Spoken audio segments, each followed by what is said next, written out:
Okay, well, just now leaving the bank, I went in to get my business bank account, and yeah, that's gonna be in the works because it's a Saturday and there are no business members, business clerk members there. So I have to come back another day, and I did turn in all my paperwork that I need for the LLC and things like that. So we'll get that going. At least they'll have that there. They can work on it, and I don't have to come back and just give them a call and let them, I guess, get an update of how things are going. But right now I'm on my way to go see the rental that's being rehabbed right now, and we do have about 2/3 of the shingles put up on the roof, and we have some of the demo done in the kitchen for the flooring. So we'll see how that's coming along. We did knock out that wall in the master bathroom, and next week it should be a lot of work coming on the inside as far as the restroom goes, getting that built up. We're gonna go with tile in the shower instead of, we were planning on doing the paneling that they have at Home Depot, but it was just going to take too long to order and have come in. So we're going to go with big tile. It's going to be a gray tile on there, which is what I really preferred, but it was going to be a lot of weight since it's pier and beam foundation. But we are going to settle for going, since it's quicker to get in, we're going to go with a tile for that. So we'll get there and I'll walk through and show you some of that pictures, some of the video. All right, this is the house so far. Got some of the roof on here, so need some work on it. Got our dumpster, new dumpster. We filled the other one up, so let's go inside this house. All right, this is what it's looking like so far.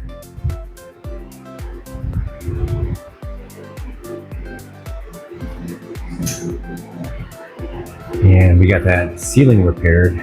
Just gonna need to texture it. Here's the new closet in the making. And got the fan on. Let's see.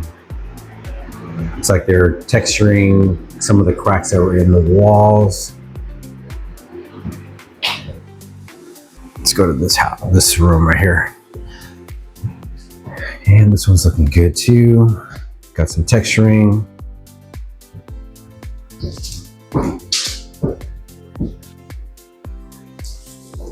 And not much is different in here.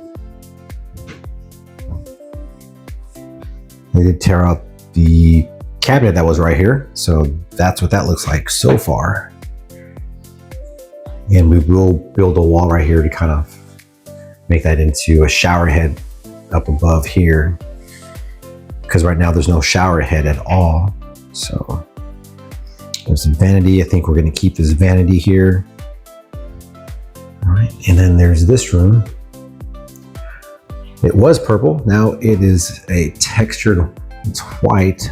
Actually, they painted this in here. Okay. All right, it's looking good.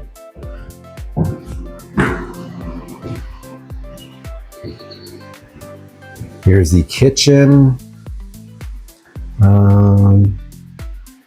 They haven't done any demo. I thought maybe they did some demo in the kitchen, but oh yeah, they took out the actual countertops. Okay. Countertops, and he's gonna make some new cabinets. And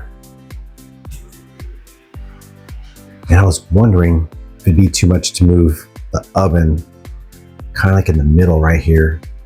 I wonder if I ask him that, if it'd be too much. Because I know the big problem is going to be moving that vent over to here. That would cause a whole bunch of more work. So to make it easy, I think you'd probably just leave it here. But it would look good moving it over here. You know, it might be a lot just to do that.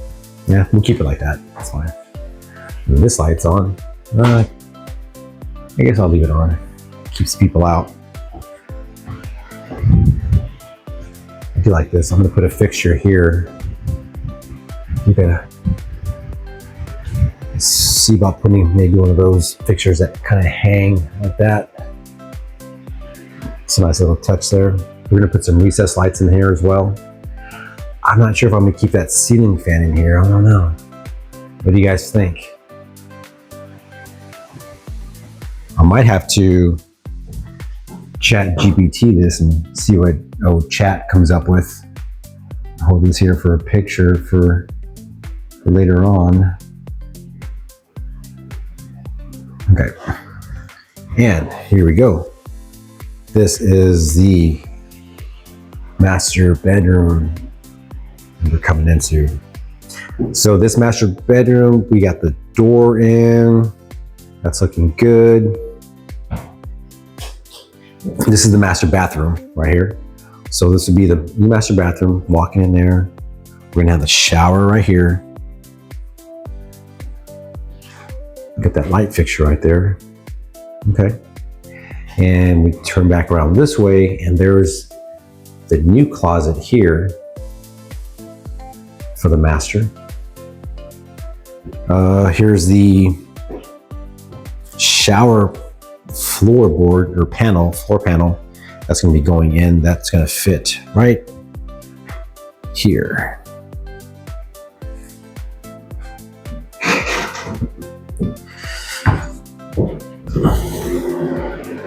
And this is the closet. What can we do with this?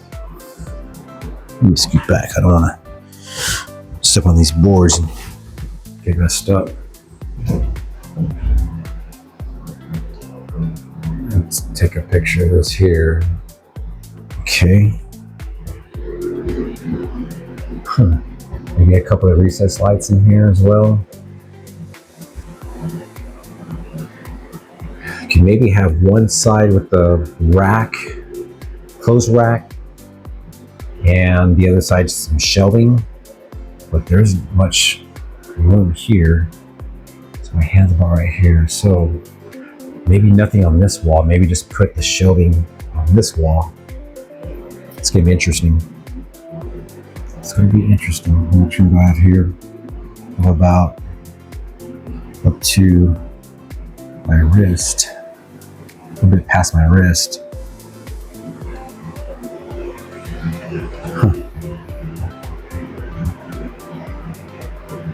I didn't bring a measuring tape with me, so I just gotta measure like this.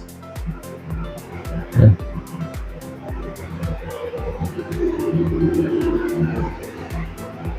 This is gonna be interesting. Maybe we'll just start it off, come in about right here, and then start off with a clothes rack right there. Or possibly some build-ins. We'll see.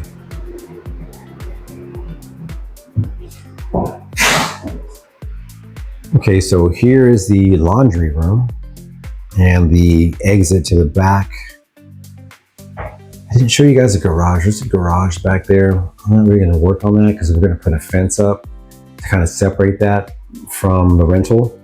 So I could possibly use that as storage and maybe even put a room over on, let's see, right here, this side is, there's like a room right there, but it's a low ceiling. I could possibly make that into a one room apartment.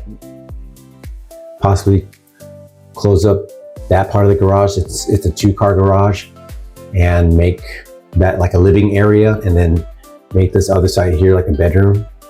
Put a toilet somewhere in there somewhere. Make it another rental, possibly, because it's kind of a big yard. Goes back that way. And that's what we have so far. Oh, I think this is, so we took this from the master restroom, and we're going to use it right here. Take this water heater away, and we're going to put a tankless water heater, and we're going to put it inside this cabinet because it can't be exposed to the windows to the sunlight. So I think it's get to code is what the contractor was telling me. So we're going to use that to enclose it and then put it right here in this little area. And it can be like a little tabletop. We can fold your clothes, things like that. And yeah, we'll see what happens with this door, because this door, I want it to open out, but to code, we can't have it open out. We have to have it open in. So I think the only way to bypass that, contractor was telling me, was to specify this right here as the exterior door, to where this one has to open out. I'm sorry, this one has to open in, so we can have that door over there open out. And we'll classify this as the exterior door. So I think that's how it works. But anyways, so yeah, that's where we're at so far. And we'll see how things go.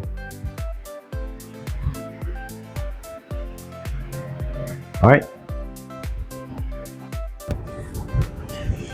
Okay, so I'm just now leaving the house that we are currently rehabbing, and yeah, it's coming along. It's looking good.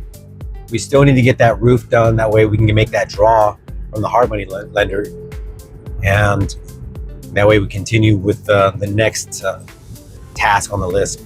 We got to check everything off, and I recommend doing it like that. That way, every time, well, if especially if your lender funds by every time you check off a box from the task list that you presented to them at the beginning of the loan. So once you do that, you get to have the funds back. That way you're not spending your own money on everything. So if you do everything all at once, you're spending money here, money there, but you're not completing much of anything. So you're not getting any funds back to you from the lender for a payout or for a draw. So you want to make sure you check off the list: roof done, foundation done, get the restrooms renovated, focus just on that, kitchen renovated, focus just on that, paint done, focus on that, just things like that. Flooring, windows, that's another one by itself. You can have that, be sure you separate it. If you separate a job a lot more diversified, where you have a lot of little tasks here and there, you can get a payout quicker that way. That way it's not just in general, okay, I'm gonna do like all the kitchen, but you're including the window that's in the kitchen, where you have to complete all the kitchen and the window that's broken probably in there. Until you get all that done, then it's not complete. But if you just individualize it, where, okay, I need to repair the window for this kitchen, the kitchen window. Okay, well, that's one task you're gonna do. So you can complete that task right away, individualize it to like maybe a couple $100, whatever it costs you. And once you get that completed, you can turn that in with pictures and whatever for proof, and you can get that funds back to you, and try to do that for, as much as you can. Of course, you can't go all the way down, well, I'm going to replace this one light and then have that as a task. They probably won't fund it that way. They want to, I think there's a minimum you got to put for a certain task. So one thing I did want to talk about was getting started. So getting started, you can study as many videos, read as many books as you want, get all the knowledge of learning the ins and outs of doing a fix and flip, a burr, if you want a rental. You can see as many videos as you want, but what I'm figuring out, when I did that too, analysis paralysis, you gain all this knowledge, but you don't put any of that into practice. And that will kill you. That will kill the dream that you have if you don't act on it. The most important thing besides the knowledge is acting on the little knowledge that you do have. Once you start acting on it, you just get started. Even if you fail, whatever, you come out, you break out even, whatever, you learn process, you learn how to not do it, and you learn how to do it right, how to do it better each and every time. So that's what I'm learning right now. I do have 2 rentals. I did one coming off the MLS. Okay, I paid the MLS price, negotiated down, and fixed that up myself. So I didn't have to do a hard money loan. So I took that out of my own money. I did a burr on it. I got a cash out refinance on that. So I learned from that, okay? But now with a hard money loan, it's a little bit different. Now you gotta have a lot of paperwork to turn into for the hard money loan, since you are getting a loan. And you gotta have the insurance, all that. But my point is, you're not gonna know all the ins and outs just by watching a video or reading a book. You'll get the full grasp of it, but until you get into it, until you go to meetups and you meet people who are lenders, who are other rehabbers, who are wholesalers, get in touch with these guys, get your foot in the door and start asking questions. Don't attend them and not ask any questions. Put yourself out there and don't be afraid. I'm not more of a outgoing person. I'm more of an introvert, but when I go to the meetings, I put myself out there. I'm like, you know what? If I don't do anything about my dream and what I have, no one else is gonna reach out and ask what do I need. No one else is gonna speak for me. Only I'm gonna speak for myself. And if you don't put yourself out there, they're not gonna come to you. Don't just put yourself out there not knowing anything. Do see a few videos, maybe read a book, that we have some sort of terminology, of some sort of knowledge of the terminology that people are throwing out there. Because if you go to a meetup for real estate, people are gonna be throwing out acronyms that you don't even know what they are. Like a DSLR or a BRR, ARV, just things like that, basic things like that. Or a hard money lender, kind of know what that is. That way you know what you're looking for. Don't just go in there blindly. Do educate yourself a little bit before you go to a meetup so you have a little bit of knowledge. Ask questions. Seek other lenders. There will be lenders there. Lenders, they want to lend you money. Lenders, for a long time I was thinking, man, how am I going to find somebody who's going to fund me? I don't even know where to look. I went to a meetup. Somebody said, hey, I'm a hard money lender. If you need money, I'm your guy. I'm like, whoa, I need to talk to this guy. And he was sitting right next to me. And, come to find out, there are other investors there who are like, you know what? I have a lender as well too. I can give you their number. But I didn't know this until I started talking to other investors.